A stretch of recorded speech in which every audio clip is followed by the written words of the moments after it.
كتير مننا فاكر ان التغييرات الكبيرة في حياته بتيجي من قرارات ضخمة زي الجواز او الشغل او الكلية. بس الحقيقة احيانا لحظة واحدة بس، تهور، غضب، قرار متهور ممكن تغير مصيرك كله. واخيرا هنعرف ليه كتاب نظرية الفستق اتسمى بالاسم ده.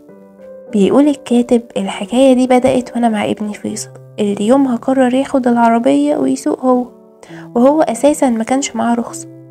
وفي لحظة متهورة دخل الإشارة وهو مش شايف قدامه. بيقول الكاتب قلبي وقع وشفت قدامي كل الاحتمالات المرعبة، حادثة، موت، فيصل بتفضل لوحدها، كل ده عشان لحظة. بس مسكت نفسي وما صرختش وما زعقتش، سكت 3 دقايق وبعدين سألته بكل هدوء: يا فيصل، سمعت قبل كده عن نظرية الفستق؟ هو استغرب وقال لي لأ. قلت له اكيد ما سمعتش عنها عشان انا لسه مألفها دلوقتي. ضحك وقال بس انا مش هعمل كده تاني. بس ايه هي بقى النظرية دي؟ قلت له تخيل انك رايح تشتري فستق، واثناء السواقة اتعصبت ودخلت في تحدي مع شاب وخبطته ونزلتوا تشتموا وتضربوا بعض، وهو اتصاب ودخل في غيبوبة وبعدها مات وانت دخلت السجن. وكل ده كان ليه؟ عشان كنت رايح تشتري فستق. فاهمين المغزى؟ ممكن حاجات تافهة جدا تضيع منك حياتك، مستقبلك، أحلامك. ومش بس كده، ممكن كمان تضيع حياة ناس تانية. بيقول الكاتب أنا بقول لفيصل لحد النهاردة ما تنساش نظرية الفستق، وهو بيضحك وبيقول لي حاضر. والحكاية دي بقولها لكم عشان توصلوها لولادكم ولأصحابكم ولنفسكم. حياتنا هشة جدا والمصير أحيانا بيتحدد في ثانية، في لحظة مش محسوبة. فخدوا بالكم وخلوا وعيكم دايما صاحي، لأن آخر حاجة ممكن تبقى سبب في كارثة هي فستق. تعالوا نشوف الجزء التاني واللي بعنوان إرشادات الحياة الصغيرة. كلنا عارفين إن الأهل مش بيقدروا يبطلوا يوجهوا لنا نصايح، حتى لو كبرنا واتجوزنا وعملنا عائلات. بالنسبة لهم احنا دايما أطفالهم اللي محتاجين إرشادات وحماية. الموضوع ده بيبقى عندهم هاجس، خوفهم علينا من إننا نغلط أو الناس تضحك علينا، عشان كده بيبقوا مش قادرين يتوقفوا عن تقديم النصائح. وبيحكي الكاتب عن جاكسون براون اللي مقدرش يتوقف عن النصايح والإرشادات لحد ما ابنه كان داخل الجامعة. وفي يوم مقدرش ينام ونزل المطبخ، خد ورقة وقلم وقعد يكتب نصايح وإرشادات عشان ابنه ياخدها معاه. وفضل يكتب لحد ما وصلوا 1560 نصيحة وسلمهم لابنه كهدية. وكان متوقع ان ده هيبقى شوية كلام عادي، لحد لما شافوا الكتاب ده صحابه وعيلته قالوا له يا ريت تنشره عشان يستفيد منه اكبر عدد من الناس. وده بالظبط اللي خلاه يكتب الكتاب اللي سماه تعليمات الحياة الصغيرة. والكتاب ده خد نجاح رهيب ودخل قائمة نيويورك تايمز كأحد أكثر الكتب مبيعا. الكتاب مش مجرد نصايح بسيطة، لأ، ده مليان حاجات قيمة وحكم عملية. حتى لو كانت بعض النصايح بديهية لكنها مع ذلك مهمة جدا. زي مثلا تعالوا هنستعرض مع بعض شوية منها. 1. لا تغريك عروض البنوك مهما كانت مغرية. 2. ما تسيبش بيتك من غير جهاز للكشف عن الحريق. 3. توكل على الله بس افتكر تقفل الباب كويس. 4. ابتسم حتى لو مفيش حاجة تفرحك، الابتسامة هترجع لك حاجات كتير. 5. لو شفت كتاب حلو اشتريه حتى لو مش هتقرأه دلوقتي. والنصايح دي كانت مجرد أمثلة من 1560 نصيحة اللي كتبهم أب بيحب ابنه وعايز يساعده في حياته. الكتاب ده بيعكس مبدأ بسيط قاله الكاتب: مش كفاية تدل ابنك على الطريق، لازم تديه الخريطة كمان. وبصراحة احنا دايما بنفهم ده متأخر، بعد ما نكون مرينا بتجربة أو موقف تعلمنا منها. النظرية مهما كبر ولادنا في فرق كبير بيننا وبينهم، وده من اللحظة اللي دخلوا فيها حياتنا. مهما كانوا أهلنا أكبر مننا هم دايما بيتمنوا إننا نتفوق عليهم. ومشكلتنا احنا إننا بنعتقد إننا مش محتاجين نصايح منهم، لكن في الحقيقة احنا لسه محتاجينها. قرر الكاتب يكمل من نصايح جاكسون براون لابنه لأنها اتشهرت قوي وعملت ضجة للمقال بتاعه، فقرر يرجع يختار شوية كمان، يمكن تلاقوا فيها اللي يلمسكم أو يفكركم بحاجة. يلا نغوص سوا في شوية من إرشادات الحياة الصغيرة، أو زي ما الكاتب بيحب يسميها حكم نابعة من القلب. 1. لما أمك تقولك هتندم على اللي بتعمله ده، صدقني غالبا هتندم. 2. سمعتك أهم حاجة، الأيام هتثبتلك إنها أغلى من أي فلوس أو علاقات. 3. ما تخافش من العقبات الكبيرة، ساعات الفرصة بتستخبى ورا الحاجات اللي بتخوف. 4. شخص واحد ممكن يقلب حياتك 180 درجة، خلي عينك دايما مفتوحة. 5. حاول تكسب اللي ضدك بحركة طيبة غير متوقعة. 6. لما الفرصة تيجي تدق بابك افتح لها وقول لها اتفضلي. 7. اتعلم القوانين الأول وبعدها اكسر شوية. 8. قيم نجاحك بقدرتك على العطاء مش بس على اللي بتاخده. 9. خليك حريص، مش كل اللي لبس شيك يبقى نظيف. 10. اشتغل على تحسين الأمور مش تكبيرها وخلاص. 11. خليك راضي باللي عندك واشتغل على الحاجات اللي بتفرحك. 12. دايما ادي الناس اكتر من اللي متوقعينه منك. 13. ما تبقاش مشغول لدرجة تمنعك تتعرف على ناس جديدة. 14. وقتك مع ولادك اهم من اي فلوس هتسيبها ليهم. 15. اللي ما يعرفش يصرف صح مش هيعرف يعيش صح. 16. ما توعدش بحاجة انت مش قدها. 17. اتعلم اسعافات اولية، يوم هتحتاجها وهتتمنى لو كنت تعرفها. 18. لو حد سألك سؤال بايخ ابتسم وقوله طب وانت عايز تعرف ليه. 19. ما تضيعش اعصابك ولا ثقتك بنفسك ولا مفاتيح عربيتك. 20. افتكر صحابك القدام بكلمة بتليفون مفاجئ. 21. سافر وشوف اماكن جديدة بعقل مفتوح. 22. وانت بتشتري بيت اهم حاجة الموقع وبعدين الموقع وبعدين الموقع. 23. اكتب 10 حاجات نفسك تحققها وحطهم في محفظتك. 24. كل انسان بتقابله عنده حاجة مميزة حاول تتعلمها منه.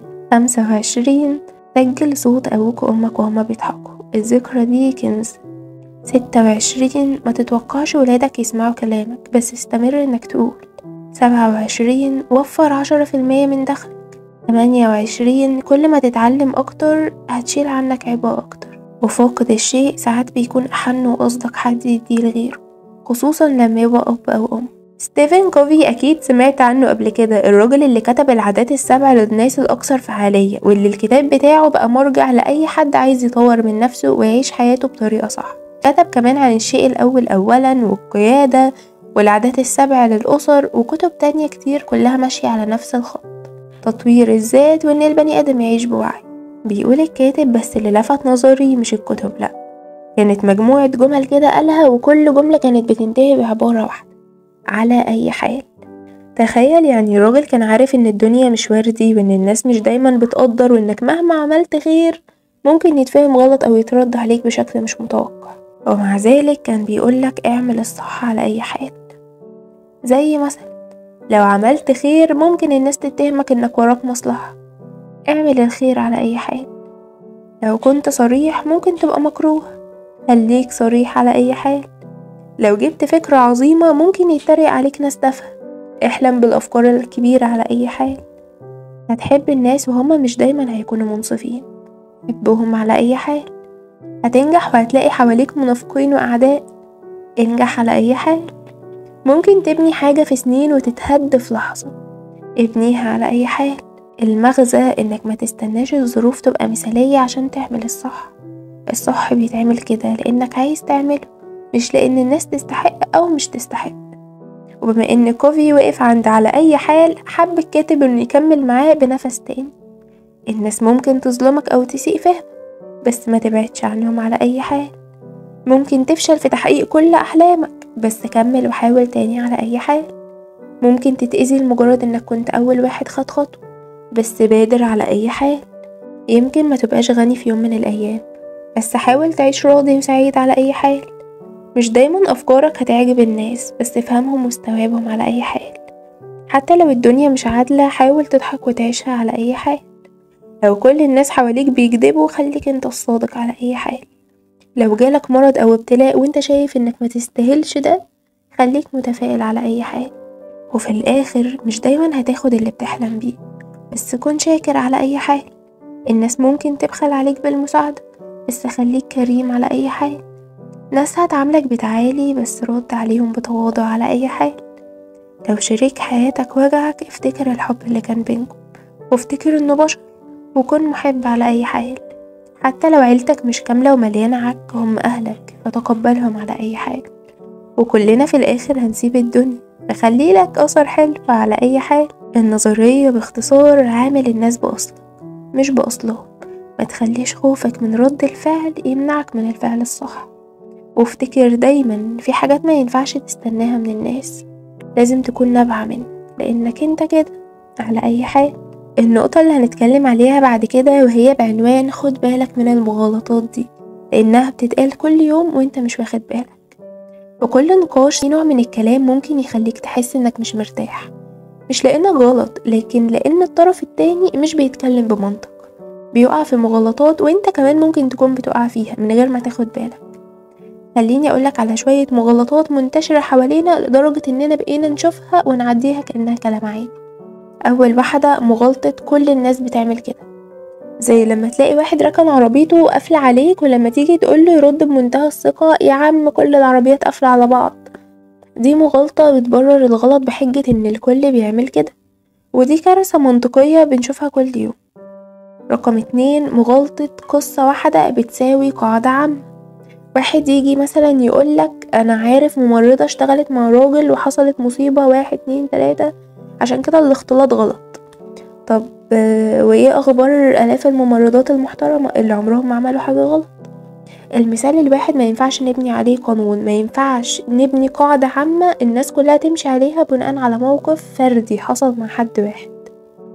رقم 3 مغالطة انتقاء السبب، يعني ناخد سبب واحد من وسط مليون ونبني عليه كل الحكم، زي اللي يشوف مشكلة ويقول هي حصلت عشان فلان عمل كذا، طب ما يمكن في 10 أسباب تانية. الموضوع مش دايما أبيض وأسود. 4 مغالطة اللعب بالمشاعر بدل المنطق، تقول رأيك في هدوء، يجي حد يقولك ترضى كده لأختك. هو كده قلب الترابيزة ونقل الحوار من المنطق للعاطفة وسحب الجمهور ناحيته. مفيش حد يقدر يجاوب بهدوء بعد سؤال زي ده. 5 مغالطة الشخصنة، بدل ما نناقش الفكرة بنهاجم الشخص اللي قال الفكرة، بنشخصنها معاه. انت اصلا مش متخصص، مين قال انك تفهم في المواضيع دي؟ طب يا سيدي ركز في الكلام مش في الشخص. رقم 6 مغالطة ربنا بيحبني عشان انا انتصرت، زي ما قال السادات بعد حرب 73 ربنا بيحبنا عشان انتصرنا على اليهود. طب ما اليهود نفسهم ممكن يقولوا نفس الجملة لما يغلبونا.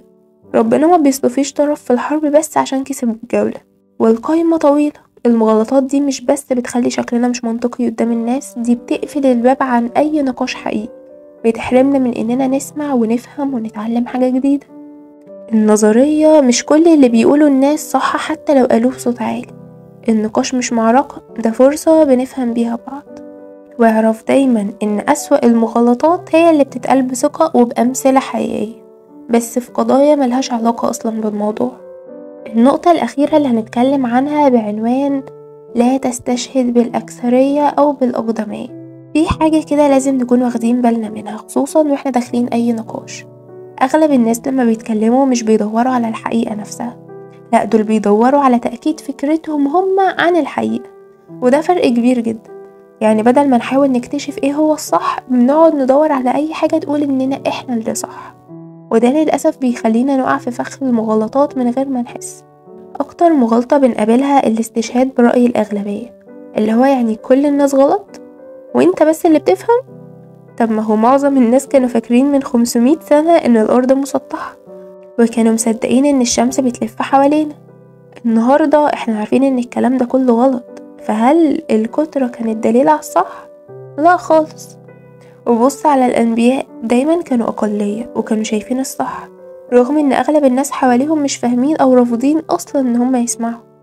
وناس كتير وقتها كانوا بيقولوا نفس الجملة اللي بنسمعها لحد النهاردة، لقينا أهلنا كده بيعملوا، وزي ما اتذكر في القرآن بالظبط. وإذا قيل لهم اتبعوا ما أنزل الله قالوا بل نتبع ما ألفينا عليه آباءنا أولو كان آباؤهم لا يعقلون شيئا ولا يهتدون. ودي بقى تقودنا لمغالطة تانية، إن الحاجة لما بتبقى قديمة أو متوارثة بتبقى صح. يعني لو حاجة ماشية بقالها سنين تبقى خلاص كده بقت حق مطلق، وده مش صحيح، مش كل موروث نصدقه لمجرد انه قديم. احنا ساعات بنشوف حاجات في ثقافات تانية وبنستغرب ازاي الناس دي بتعمل كده، زي مثلا ان الهنود بيشربوا الفضلات بتاعة البقر او بيقدموا اكل التمثال، لكن لما نرجع لنفسنا بنكتشف ان عندنا كمان موروثات محتاجة تتراجع.